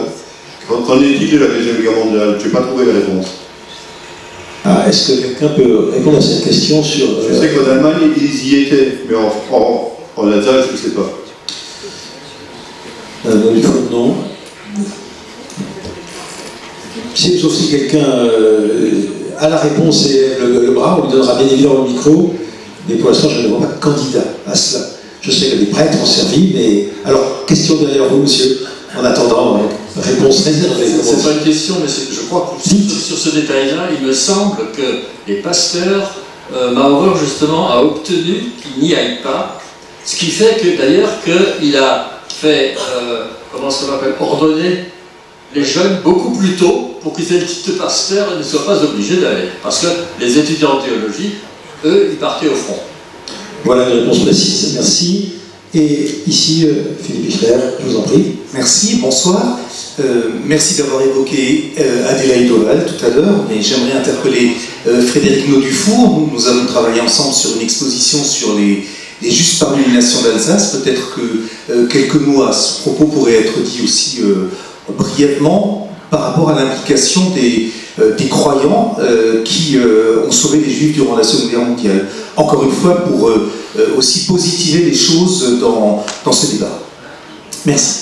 Oui, c'est vrai, c'est important et ça fait partie de cette mouvance qu'on appelle plus largement la résistance. Et ce qu'on remarque, c'est que sur les 78 justes d'Alsace qui ont été mis à jour grâce à cette exposition, on a beaucoup, plus de la majorité d'entre eux qui sont extrêmement investis sur le plan de la foi, qu'ils soient catholiques ou protestants, donc c'est quelque chose vraiment à souligner. Il y avait énormément d'éclaireurs, de scouts parmi ces justes également. On a cité Adélaïde Oval, qui est cette femme extraordinaire qui a donc pris la défense d'une famille juive alors qu'elle se trouvait en prison près de la ligne de démarcation parce qu'elle était choquée par la façon dont on la traitait et qui pour cette raison a été déportée en tant qu'amie des Juifs à Auschwitz et qui a refusé de participer aux expérimentations médicales qui lui étaient imposées en tant que médecin par le médecin nazi du camp. Et le médecin lui ayant dit « Mais vous voyez bien que ces gens-là ne sont pas comme nous », elle a eu cette phrase quand même extraordinaire pour lui répondre en disant « Autour de moi, je vois beaucoup de gens qui ne sont pas comme moi, dont vous, monsieur le docteur. » Voilà. J'ai cité Henri Mannen également, qui a eu un rôle extrêmement important au camp d'Émile, où il est venu au secours des populations qui étaient internées dans ce camp d'internement préalable à la déportation. Donc effectivement, on a ces justes qui renvoient quand même une image plus lumineuse de ce que peut être un comportement en accord avec les valeurs, on parlait de la Bible, en accord avec les valeurs du christianisme, qui sont aimer ton prochain comme toi-même, si j'ai bien retenu mes leçons de catéchisme. Merci. Autre demande de prise de parole? Ne pas de doigt se lever. Alors pendant que vous réfléchissez, moi j'ai une question, parce qu'on a ouvert le colloque ce matin sur une intervention de Christian Wechsler sur l'histoire de l'autonomisme alsacien. Et je suis frappé du parallèle parfois entre la mémoire que nous avons de l'autonomisme et la mémoire que nous avons du comportement de certains milieux pendant la guerre, en Alsace, bien évidemment. Or l'autonomisme, je comprends très bien pourquoi sa mémoire a été, transformée profondément par la vie politique de l'après-guerre. Autonomisme était devenu un gros mot, parce qu'une frange d'autonomisme avait cru que l'Allemagne était un navire plus radieux pour l'Alsace que ce que pouvait proposer la France des droits de l'homme. Ok. Mais je ne vois pas quel est l'événement du même genre, la composition d'après-guerre, qui fait que dans les milieux ecclésiaux, catholico-protestants, protestants pour ce qui me concerne aujourd'hui, on a la même difficulté à faire mémoire. Alors je sais en même temps que ces deux mémoires sont liées, parfois.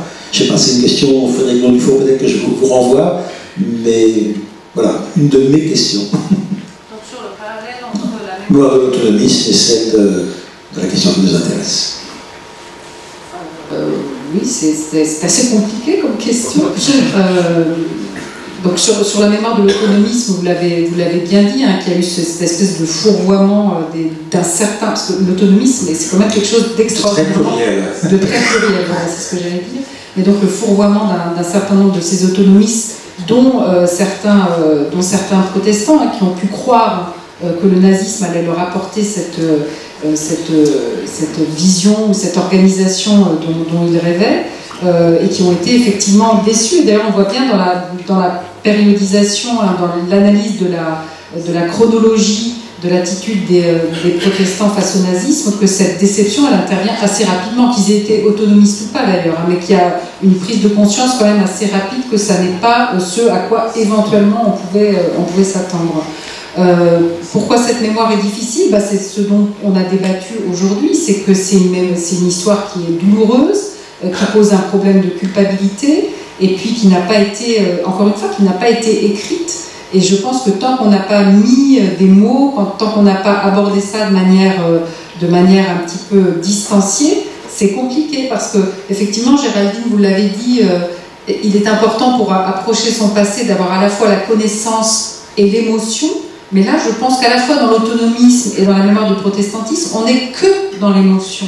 Et on n'est que dans la passion, que dans la douleur, que dans la défense. Et il va falloir, avec le temps, arriver petit à petit à dire très simplement les choses, sans accuser personne, puisqu'on n'est pas là pour ça, mais juste essayer de comprendre. Parce que comprendre, c'est préparer notre avenir. C'est pas le passé qui nous aide à préparer l'avenir, c'est comprendre comment on arrive à avoir telle ou telle attitude.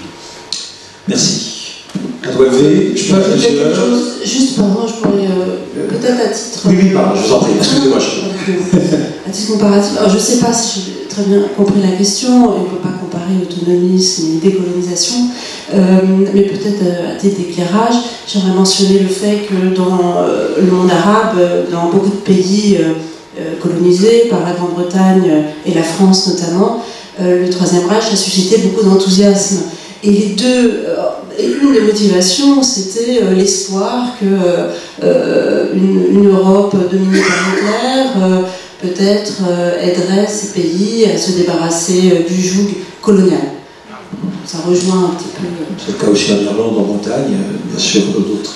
Il y avait pas mal de doigts levés. Vous avez le micro, allez-y, je vous en prie. Oui, juste pour préciser certaines choses.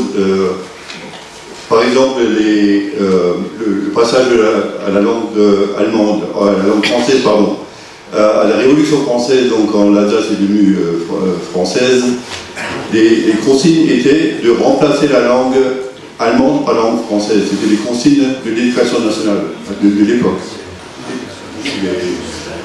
Et ce que je veux dire, à l'époque déjà, il y a des pasteurs luthériens qui ont manifesté donc, au passage à la France, parce que c'était plus la langue de Luther.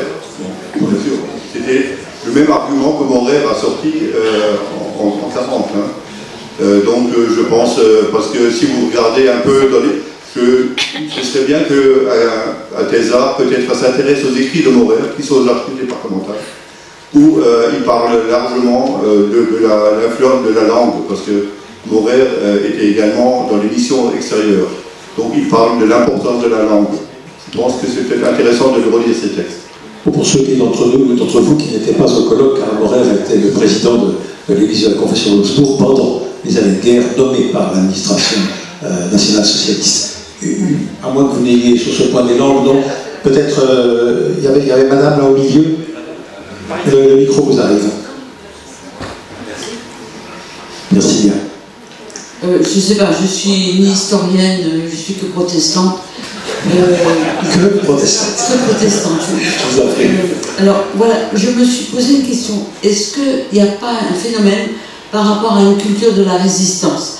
Quand je suis allée au musée du désert, je me suis rendu compte sur des panneaux qui expliquaient où était le protestantisme, que le protestantisme luthérien n'avait jamais eu besoin de se défendre pour rester protestant, puisqu'on était lié beaucoup à une culture luthérienne et aussi allemande, tantôt étant français, tantôt étant allemand, redevenant français, alors que dans la culture calviniste, il y avait une grande, il me semble qu'il y avait une grande expérience de la résistance, puisque les calvinistes ont dû disparaître à un moment donné. Ils n'existaient même plus jusqu'au jour où on a voulu condamner une femme parce qu'elle était protestante, et c'est comme ça que le protestantisme a de nouveau été reconnu. Dans ce que j'ai compris de ce musée. Donc moi je suis d'origine luthérienne et après j'ai choisi d'être réformée calviniste. Donc je comprends bien les deux phénomènes. Je suis alsacienne de par ma mère. J'ai connu toute la complexité de notre culture alsacienne parce que ma mère disait j'ai fait de la résistance, mais quand même Pétain a sauvé la France, voulait sauver la France, etc. Je veux dire, on a toujours été dans cette ambiguïté, mais peut-être bien c'est aussi parce qu'on n'a pas eu cette culture de la résistance.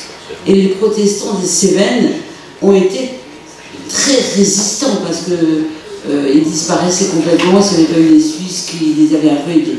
C'est une hypothèse, hein. Sur cette hypothèse, Gabriel Châtel, oui. Oui, ce n'est pas pour rien que l'héroïne du village si paisible, qui arrive dans un petit village alsacien, que je l'ai faite, elle est née à Florac, et oui, elle a grandi là-bas, elle est évidemment calviniste. Et vous savez, je crois que ça a été évoqué aujourd'hui, le parallèle entre les huguenots et les résistants. À un moment, quelqu'un, je ne sais plus, quelqu'un en a parlé en tout cas, je ne sais plus qui, je crois qu'il est assez évident. Le Chambon sur Lignon, c'est pas à côté de Bruch-Wickersheim, hein. Et oui, le Chambon sur Lignon, c'est ce qui a donné cet extraordinaire film, La colline aux 1000 enfants. Enfin, je pense que tout le monde connaît ici. Et je crois qu'effectivement, pour des raisons historiques que vous avez parfaitement cernées, la culture de la résistance, on la connaît là-bas pour des raisons évidentes, parce qu'il a fallu se battre. Tout à l'heure, dans le petit passage que je vous ai lu, j'évoquais évidemment Marie Durand, hein, la Margelle du Puy à Aigues-Mortes, hein, la tour de Constance. Et je crois, moi qui suis ni historien ni théologien, je crois que cette culture de résistance, on ne l'a pas forcément, hein, chez les luthériens. D'autant plus, excusez-moi, que eu égard aux protestants luthériens, ils étaient quand même... Il vaut mieux que vous ayez le micro parce qu'on est enregistré, donc ce sera plus simple pour ceux qui... D'autant plus que les luthériens alsaciens, dont je suis aussi de par mes origines, étaient très proches de l'allemand. Culturellement, le culte était fait en allemand, ma mère parlait encore, ma mère lisait encore l'allemand, avait été enseignée en allemand, etc. Donc je veux dire que c'est sûr que dans les campagnes et tout, la proximité culturelle, ça a déjà été dit, linguistique était très importante. Et aussi, quand on voit comment les enfants ont été brimés parce qu'ils parlaient alsacien et que tout d'un coup on leur tapait plus que sur les doigts parce qu'il fallait qu'ils parlent que français. Enfin, je veux dire, c'est sûr que l'Alsace est un pays qui a énormément souffert culturellement. Et moi j'ai une petite théorie comme ça, psychanalytique de bistrot, c'est qu'il y a toujours une question identitaire et il y a le conflit de loyauté. Et on est toujours coincé entre ces deux-là. On le voit actuellement dans les événements internationaux qu'on vit actuellement. C'est pareil, à mon avis. Merci de cette intervention. Autre doigt levé, il y en a ici à gauche, et puis voilà. Merci, Ernest Stein. J'ai cru percevoir dans beaucoup de choses qui ont été dites ce soir et peut-être aussi dans la journée, que nous sommes invités à faire l'histoire. Alors si ce coup de pouce à l'histoire effectivement sera suivi de suite, eh bien merci beaucoup à tous ceux qui ont eu l'initiative d'organiser ces rencontres et de participer.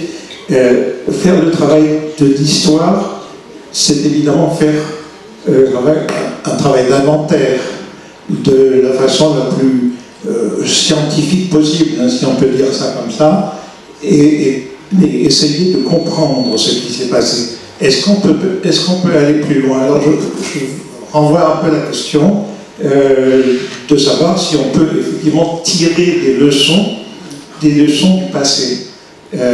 Je suis assez sceptique pour ma part. Les leçons du passé, évidemment, sont celles du passé.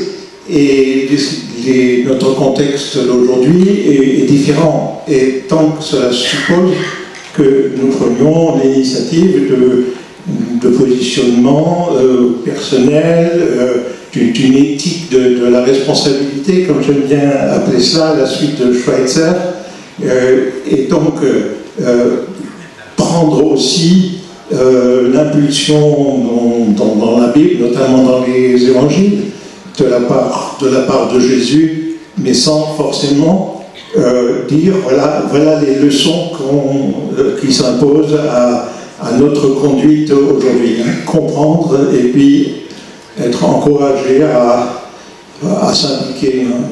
Est-ce qu'il y a des leçons à tirer ou non? Est-ce qu'il y a des leçons d'histoire? Je demande à l'historienne de nous esquisser une réponse. Moi, je partage un petit peu votre scepticisme, c'est-à-dire que je ne suis pas sûre qu'il y ait des leçons à tirer. Je déteste l'expression qu'on répète sans arrêt dans toutes les commémorations, si on ne connaît pas l'histoire, elle va se répéter. Ben non, elle ne va pas se répéter, elle va être différente.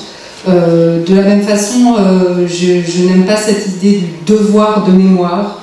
Je pense qu'on ne peut rien imposer et qu'on ne peut rien déduire comme ça automatiquement, et que c'est même sans doute c'est tomber dans le panneau de quelque chose, et que l'histoire, elle ne se répète pas, mais elle est comme une spirale comme ça, et où on finit par recroiser, mais sous une différente forme, quelque chose qui a un petit peu la même identité que ce qui a existé auparavant, mais qui n'est pas semblable. Parce que si on croit que c'est semblable, on ne voit rien venir de ce qui nous arrive dans la figure.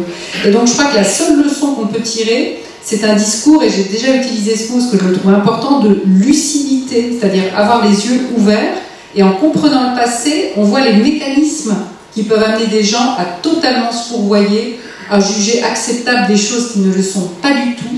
Et dans les moments critiques comme ceux dans lesquels on est en ce moment en Europe, il n'y a que la lucidité qui peut marcher. Et moi, j'ai beaucoup travaillé sur les résistants, et ce qui me frappe, c'est la façon dont le réflexe résistant joue. Je cite par exemple Germaine Tillon, pour laquelle j'ai une profonde admiration, et lorsqu'elle a entendu le discours du maréchal Pétain, donc juste à la veille du 18 juin, le discours, vous savez, le fameux discours où il dit « c'est le cœur serré que je vous annonce qu'il faut cesser le combat », elle ne prend pas du tout pour le bouclier ou pour le sauveur, elle sort dans la rue et elle va vomir. Elle vomit, son corps même réagit. Geneviève de Gaulle, pareil, à 80 ans, elle se souvient de ce même discours, et c'est une vieille dame, elle a encore les larmes aux yeux, elle dit « quand j'ai entendu ça, j'étais marquée comme au fer rouge parce que c'était inacceptable ». Et donc la seule leçon qu'on peut tirer de l'histoire, c'est d'être vigilant et d'être immédiatement éveillé face à ce qui est inacceptable par rapport à nos valeurs chrétiennes.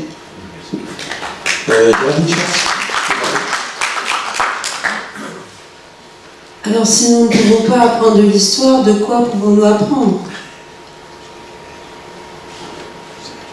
C'est comme une expérience.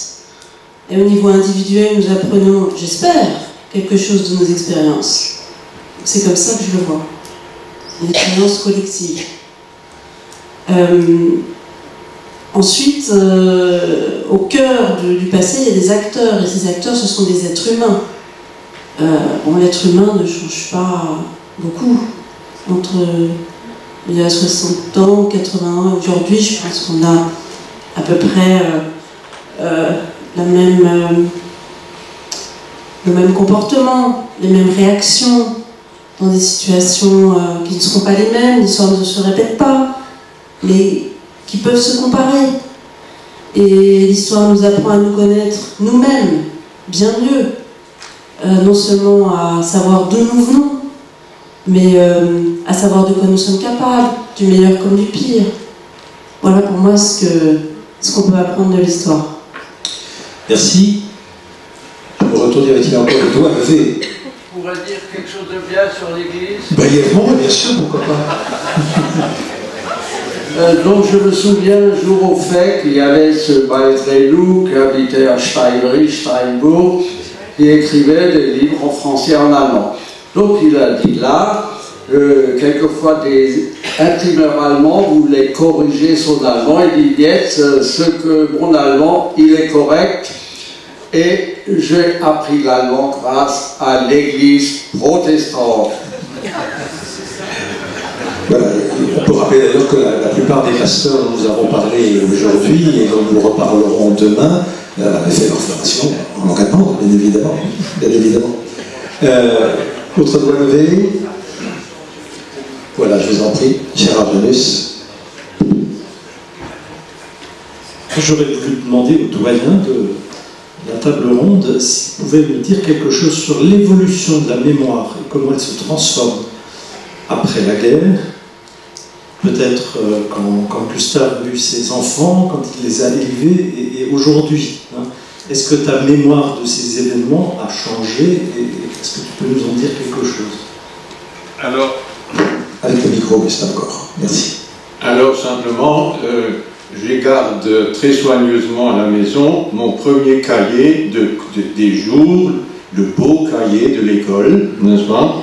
Et le 1er octobre 1945, j'ai écrit « Ma patrie s'appelle la France, je suis fier d'être français, je veux être un bon écolier afin de bien servir mon pays, vive la France ».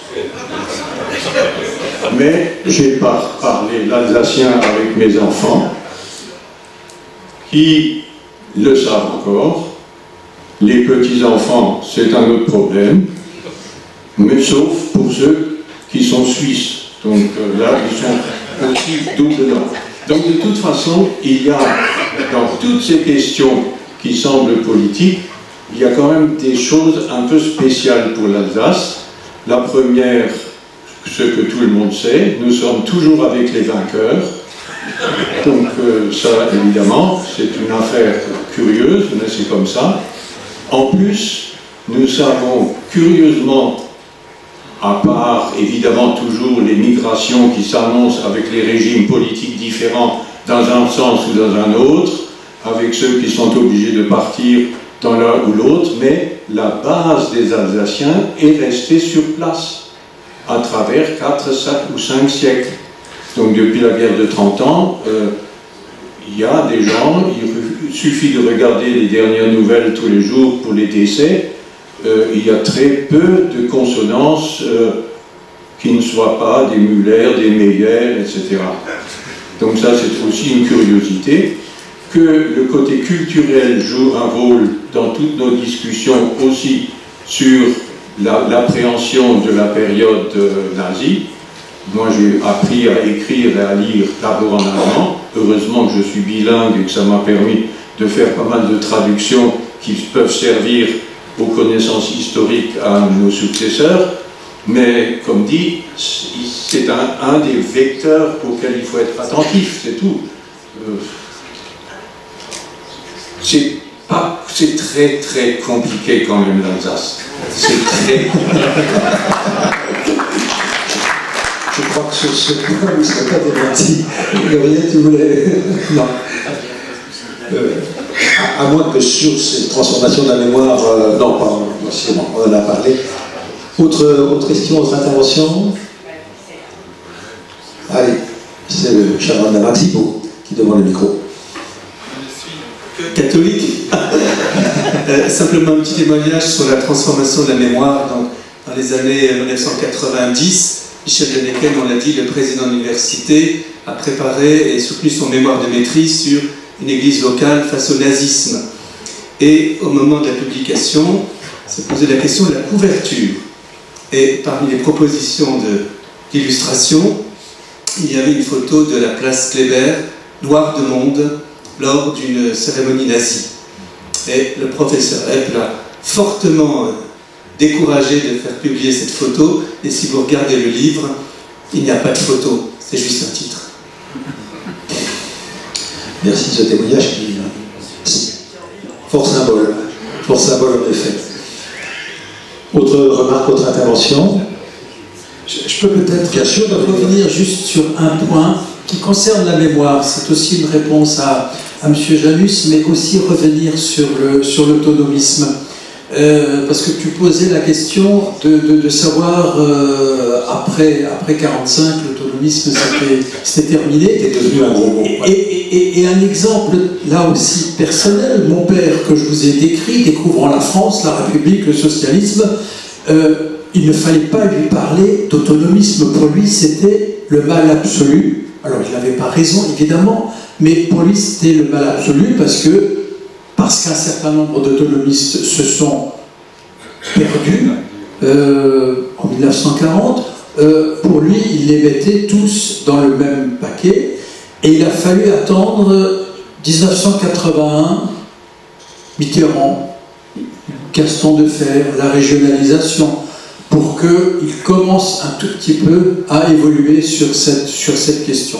C'était à ce moment-là un vieux monsieur, et quand son fils s'est chargé de l'option langue et culture régionale, il n'était plus là, et je ne suis pas sûr que le fils aurait eu le courage de s'impliquer autant dans l'option langue et culture régionale, dans tout ce que cela implique, si son père avait encore été là. Merci de ce témoignage. Je jette encore un œil, je ne voudrais pas qu'il y ait des propos filtrés. Au troisième rang, là, il y avait une question. Pour parler de Cévennes, c'est une anecdote et un tout petit détail, mais qui peut être significatif. Je rappellerai quand même que dans les années 30, les protestants, ils n'allaient pas à Lourdes, mais ils allaient chaque année à l'Assemblée du désert. Il y a un magnifique livre de Robert Bill, dont tout le monde connaît, on en a parlé plusieurs fois. Je suis désolé, mais je vais parler l'alsacien. Ça s'appelle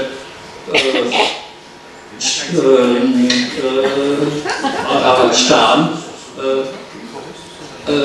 Pilgerreise in Cévennes, qu'il a écrit, comme il avait pas mal de temps et de loisirs pendant les 5 ans qu'il était à Clermont-Ferrand, qu'il a écrit en alsacien, et c'est le récit d'un de ses pèlerinages dans le Midi et à l'Assemblée du désert. Et alors, un petit détail encore, qui concerne de beaucoup plus près, c'est qu'en 1939 est annoncé un voyage collectif, donc je ne sais pas, ils prenaient le train et les bus, à l'Assemblée du désert, mais comme l'Assemblée du désert a lieu chaque année, le premier dimanche de septembre, il n'a pas eu lieu. Et finalement, la mobilisation a été faite. En 1939, il n'y a pas eu de voyage de pèlerinage alsacien au musée du désert. Merci. Juste pour rassurer monsieur, si je peux me permettre, le musée du désert continue à être un lieu où se rassemble chaque premier dimanche de septembre l'Assemblée du désert, sans que ce soit forcément organisé avec des bus, des trains. Mais il y a toujours, chaque année, beaucoup de monde sous les châtaigniers. Merci de cette précision. S'il n'y a pas de... question ici, oui, 5e rang, et puis ensuite ce sera là. 5e ou 6e, je compte. Je n'étais pas là à la journée, mais à la soirée. Une question cruciale pour moi, c'est la question de l'attitude des églises et des protestants envers les juifs. Il y avait quand même dans beaucoup de villages des juifs qui étaient là. Et après, ils n'étaient plus là. Où est-ce qu'ils étaient? Qu'est-ce qu'ils sont devenus? Et il a été question des juifs parmi les nations. Mettez le micro. Je crois que j'ai lu dans le livre de Freddy Raphaël, Juif d'Alsace au XXe siècle, une dame qui a visité le mémorial de la Shoah, où il y a les portraits des Juifs parmi les nations, et elle a marqué dans le livre à la sortie, « Aurions-nous eu le même courage? Mon Dieu, je l'espère. » Sur ce point, l'un ou l'autre? Très bien.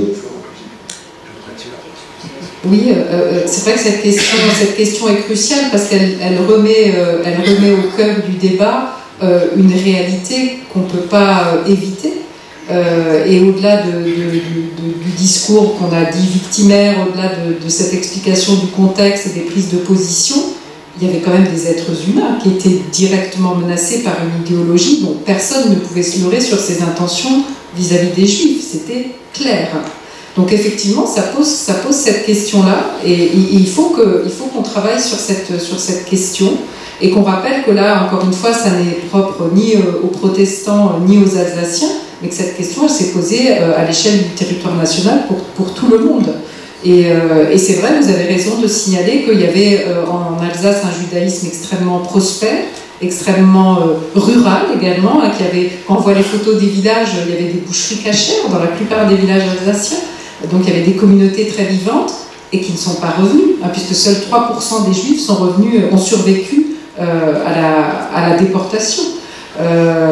Et puis on a des exemples, évidemment, comme disait Géraldine, qui a parfaitement raison, l'être humain ne change pas beaucoup à travers les siècles. Il y a quand même une forme de constance, c'est notre capacité à faire le bien, assez modeste, et notre immense inventivité à faire le mal.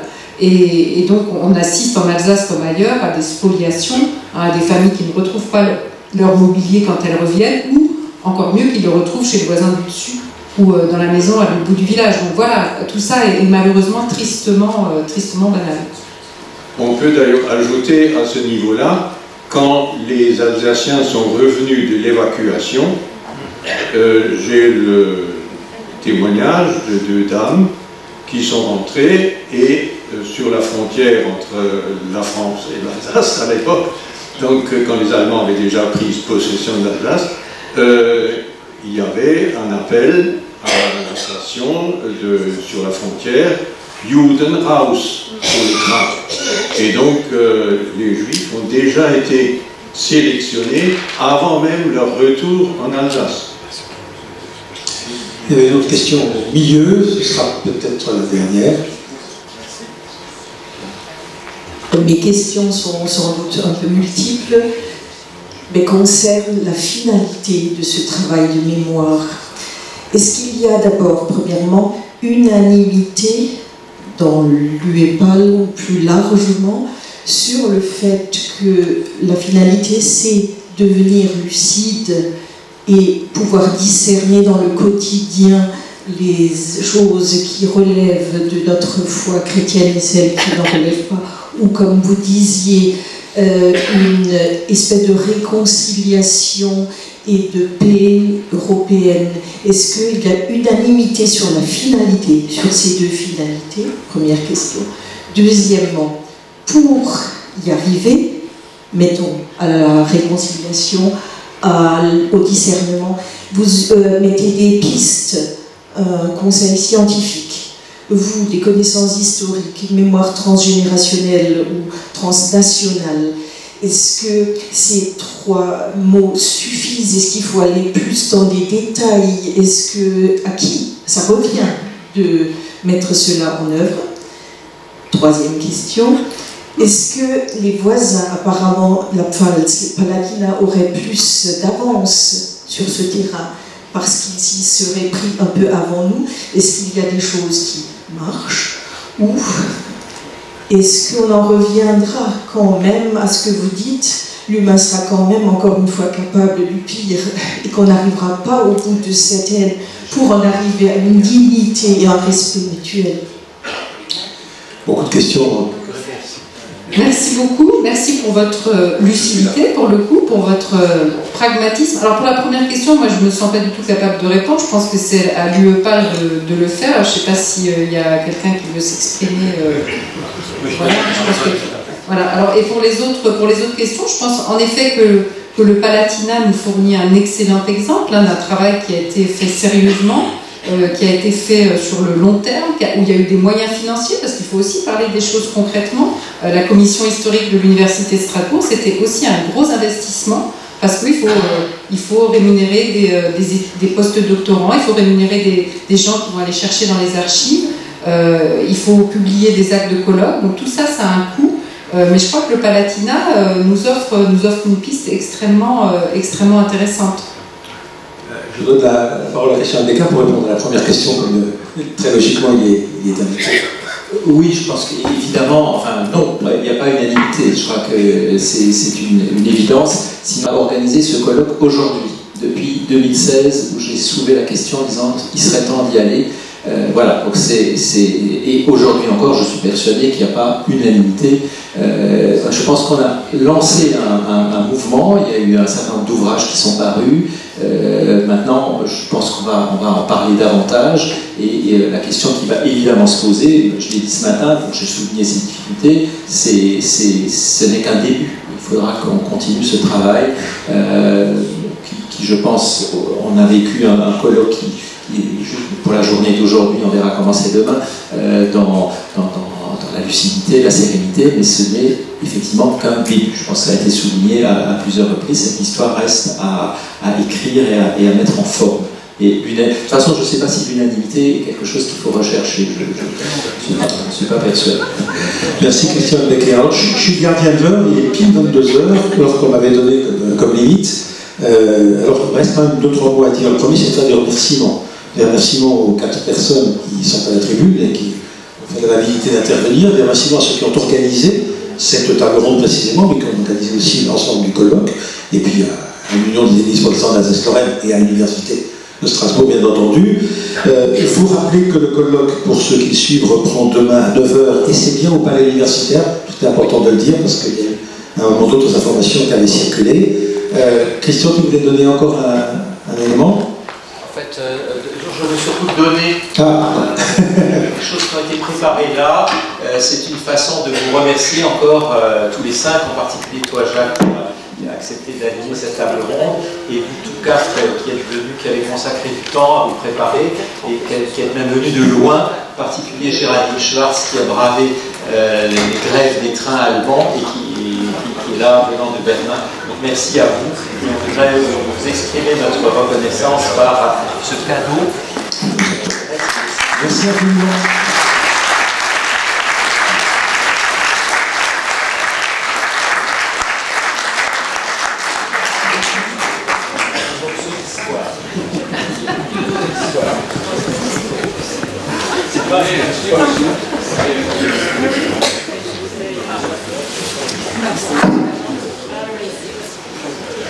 Merci beaucoup et puis donc bonne fin de soirée à tous.